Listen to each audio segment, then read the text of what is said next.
শাহরিয়ার খান আনাস, শেখ মাহাদি হাসান জুনায়েদ পরিবারের সাথে আমরা কিছুক্ষণ আগে দেশ তারেক রহমানের শুভেচ্ছা তৈরি করার বিএনপি পরিবার সংগঠনের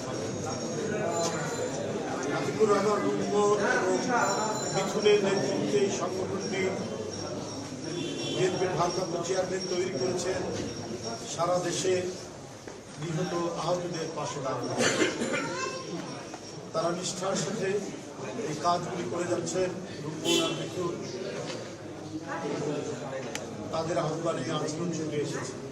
এসে যে বেদনা ঘন, মর্মান্তিক এবং হৃদয় ছিঁড়া আহাজারি এদের মায়ের, আনাসের, জুনায়েদের, রাজ এবং আব্দুল্লাহ সিদ্দিকের মায়ের কান্নার যে আওয়াজ পেয়েছে, এটা আমার মনে হয় 7 আসমান পেরিয়ে। কেউ ক্লাস 7-এর ছাত্র, কেউ ক্লাস 9-এর ছাত্র, কেউ শ্রমজীবী মানুষ, গোটা পরিবারকে সিএনজি চালিয়ে পেটের আহারের সংস্থান করে এই পরিবার। এবং তাদের যে আত্মদানের যে মহিমান্বিত রূপ, তাদের লেখা একটি চিঠিতে আমি শুধু বিস্ময় বিস্মিত নয়, আমার মনে হয়েছে এই বাচ্চারা এত উদ্দীপ্ত দেশের জন্য, দেশের মানুষের জন্য একটা মহান কিছু আবিষ্কারের জন্য, আদায়ের জন্য।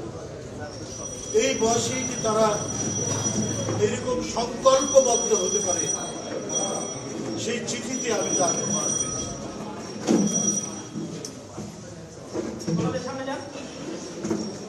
চিঠির প্রথমে লিখেছে, মানুষ তো করবেই আর কি, কিন্তু এইভাবে বসে বসে মরার চেয়ে দেশের জন্য মরা কত শ্রেষ্ঠতম কাজ। প্রথমেই সেই চিঠি পড়তে লাগে। এটা পড়ার পর আমাদের জীবনকে মনে হয়েছে, আমরা ছাত্র রাজনীতি করেছি, জাতীয় রাজনীতি করছি, আমরা মনে হয়েছে এই সমস্ত আত্মদানকারী বীর শহীদরা যে দৃষ্টান্ত স্থাপন করেছে তার কাছে আমরা তুচ্ছ, আমরা ম্লান হয়ে গেছি। এই আনাসের কাছে, জুনায়েদের কাছে, ইয়াসিরের কাছে আমরা বন্ধুরা, কেন এদের এই নিষ্পাপ শিশুদেরকে হত্যা করা হচ্ছে? শেখ হাসিনার পুলিশ, শেখ হাসিনার র্যাব কেন করছেন? তার অবৈধ ক্ষমতাকে আটকে রাখা, টিকে থাকা। আর কিসের জন্য? তার পরিবার, পরিজন, ভাগনা, ভাগ্নি সবাইকে আগুন ফুলে কলা গাছ গড়ে তোলা। শেখ হাসিনা এই বাচ্চাদেরকে হত্যা করতেও দ্বিধা করে। এদের রক্ত দিয়ে, এদের রক্ত ঝরিয়ে ঝরিয়ে শেখ হাসিনার ভাগ্নি রেহেনার মেয়ে লন্ডনে শেখ হাসিনার ঘনিষ্ঠ এক ব্যবসায়ী তাকে ফ্ল্যাট লিখে দেয়, তার ছোট বোনকে ফ্ল্যাট লিখে দেয়। ওরা হিংস্র পশুর চাইতেও ভয়ঙ্কর ছিল। আজকে কেউ কেউ শেখ হাসিনার জন্য মায়া কান্না কাঁদে, তাদেরকে একবার আনাসের পরিবার, ইয়াসিনের পরিবার, এদের মায়ের কান্নার আহাজারি, তাদের বুকের ভিতরকার যে আত্মনাদ আমি শোনার জন্য বলি। যাদের রক্ত দিয়ে আমরা এই পরিবর্তন পেলাম, 17 বছর পর একটা ক্ষুধার্ত হায়না দেশ ছেড়ে পালিয়েছে, তারপরেও যারা মায়া কান্না কাঁদে তাদের প্রতি ধিক্কার জানানো ছাড়া আর কিছু বলার না।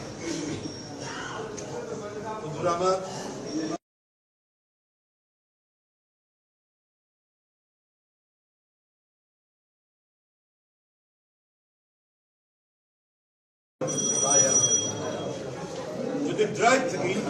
ফেরার থেকে অন্তর্গত তাগিদ থাকে যে আমি ডিসেম্বরের ফাইনাল পরীক্ষা শেষ হলো, আমি 1 সপ্তাহের মধ্যে দেবো। পৃথিবীর অনেক দেশের রাষ্ট্রপতিরা আমাদের কাছে এই কাজ করে এই ধরনের ওনার তো আগস্টে হয়েছে শপথ, এর মধ্যে এটা সারা গেল। আমাদের শেখ হাসিনা কি করেছে? আমাদের মুদ্রণ শিল্পকে ধ্বংস করে তিনি ভারতের কাছে পৌঁছান। সেখান থেকে আপনারা আমাদের দেশের মুদ্রণ শিল্প অত্যন্ত উন্নত মানের। এখন সবগুলোকে ফিরিয়ে নিয়ে আসেন, তাদের উপর দায়িত্ব থাকতো যে আপনারা আমাদেরকে নভেম্বরের 15 তারিখের মধ্যে নতুন সব বই দেবেন। এইটা আমি মনে করি ঠিক না। আর যেটা করেছে যে এখনো আমাদের দেশের যে মুদ্রণ শিল্প যে যিনি সভাপতি বা আরো যারা কয়েকজন আছে তারা এই কাজ সাথে যাচ্ছেন। এটা আপনাদের সংবাদপত্রে এই সংবাদটি বেরিয়েছে। আমি সেখান থেকেই যে দোসররা প্রতি পদে পদে অন্তর্বর্তীকালীন সরকারকে তারা বাধাগ্রস্ত করবে এবং সুচারুভাবে রাষ্ট্র পরিচালনার ক্ষেত্রে তারা নানাভাবে বিঘ্ন তৈরি করবে। কারণ তাদের কাছে প্রচুর টাকা আছে, তাদের কাছে নানা ধরনের মেকানিজম আছে যেটা দিয়ে এই সরকারের উপর সমালোচনা করে। সরকারকে তো আরো সতর্ক, সরকারকে আরো আর্টিকুলেট হয়ে এই সমস্ত জিনিসগুলোকে প্রতিহত করে আজকে মানুষ যেখানে স্বস্তি পায়, মানুষ যেখানে লাভবান হবে, সেই কাজটাকে তাদের করবে। উদর পিন্ডি পুদর ঘরে চাকরি থেকে করে মানুষ করবে না। কারণ এই সরকার তো জুনাদের রক্তের সরকার, আবু সাইদের রক্তের সরকার। তারা যদি স্লথপতি হয়, তারা যদি ঢিলে ঢালা হয়, তাহলে এটা তো মানুষ এই জায়গা কি করবে না, এটাকে ঠিকভাবে নিবে না, ইতিবাচক ভাবে নিবে না। আর যেটি বলছেন মেয়াদ বাড়ানোর কথা, সেখানে সেটা তাদের দেশের বিষয়, অন্য কোনো উদ্দেশ্য থাকে শেখ হাসিনাকে নিয়ে, তো সেটা আমি বলতে পারবো না কোনো উদ্দেশ্য আছে কিনা। তবে ভারত একটি গণতান্ত্রিক রাষ্ট্র, তাদের বোঝা উচিত শেখ হাসিনা যে শিশু হত্যাকারী, কিশোর হত্যাকারী এবং তরুণ হত্যাকারী, রিক্সাওয়ালা হত্যাকারী, সিএনজিওয়ালা হত্যাকারী, সেই হত্যাকারীকে একটি গণতান্ত্রিক দেশ কিভাবে তাকে আশ্রয় দিয়ে সেখানে তার মেয়াদ বাড়ান, এটা সারা দেশে বাংলাদেশের মানুষ এটাকে ইতিবাচক ভাবে নেয়। বরং ভারতের যে একটা আধিপত্যকামী মনোভাব রয়েছে, ভারতের যে একটা আগ্রাসী মনোভাব রয়েছে, আমরা যেটা করবো সেটা করবে। কিন্তু বাংলাদেশের মানুষের যে তাদের যে জাতীয়তাবাদী চেতনা, তার যে দেশপ্রেম, তার যে সার্বভৌমত্ব এবং স্বাধীনতা রক্ষা এবং নিজেদের যে অর্জন, গণতন্ত্রের অর্জন, স্বাধীনতার অর্জন এবং রক্ত দিয়ে যে অর্জন, সেই অর্জনকে তারা অবমূল্যায়ন করে অথবা তারা সেটা বুঝতে চায় না। সেটা বুঝতে চায় না বলেই তারা এই জিনিসগুলো করতে চায়। এই যে দেখুন না, আমি সাংবাদিক বলেছি, আমাদের দেশের ওরা জেলে, তাই না, তাদেরকে প্রতারণা করে তারা নিয়ে গিয়ে সেখানে তাদের সাথে খারাপ ব্যবহার গ্রেফতার করে, তাদেরকে গ্রেফতার করছে। তো ভারতের কাছ থেকে তো এটা প্রত্যাশা করা যায়, কারণ যেখানে গণতন্ত্র আছে সেখানে আইনের শাসন সবার পক্ষে। কিন্তু আমরা দেখেছি বাংলাদেশের ক্ষেত্রে ওরা কোনো আইনের শাসন মানে, ওরা একটা আগ্রাসী মনোভাব নিয়ে থাকে। আপনারা দেখেছেন গতকাল গেছে ফেরানি হত্যা, একটা কিশোরীকে কিভাবে হত্যা করে দিয়েছে আপনার টাটাতারের ব্যারের উপর। এভাবে একটা ঘটনা, অথচ ওরা কি বাংলাদেশের একটা মিথ্যা ন্যারেটিভ তৈরি করে। মিথ্যা ন্যারেটিভটা কি? মিথ্যা ন্যারেটিভ তৈরি করে যে বাংলাদেশের সংখ্যালঘুদের উপর জুলুম। কিন্তু ওরা যখন সীমান্তে গুলি করে ওখানে মুসলমানও মারা যায়, হিন্দুও মারা যায়। আপনার স্বর্ণা রানী দাস, আপনার কুলাউড়া বলিবাজার, তাকে গুলি করে হত্যা করেছিল বিএসএফ। তারপর জয়ন্ত আপনার ঠাকুরগাঁয়।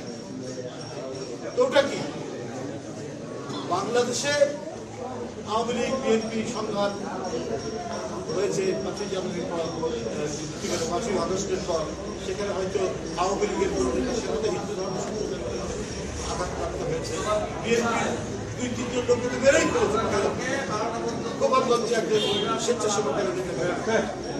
কিন্তু এখানে কোনো সাম্প্রদায়িক সংগঠন, এই যে পুরান এখানে কিভাবে দেখেছেন আপনারা পূজা মণ্ডপ করে দুর্গা পূজার সময় আমাদের লোকরা কিভাবে পাহারা দিয়েছে, অথচ ওরা মিথ্যা অপপ্রচার করে গেছে। অথচ আমাদের দেশের প্রতি তাদের যে বৈরী আচরণ, আগ্রাসী আচরণ, আমাদের সীমান্ত রক্তাক্ত সীমান্ত করে রেখেছে, তো এগুলো তারা দেখে না।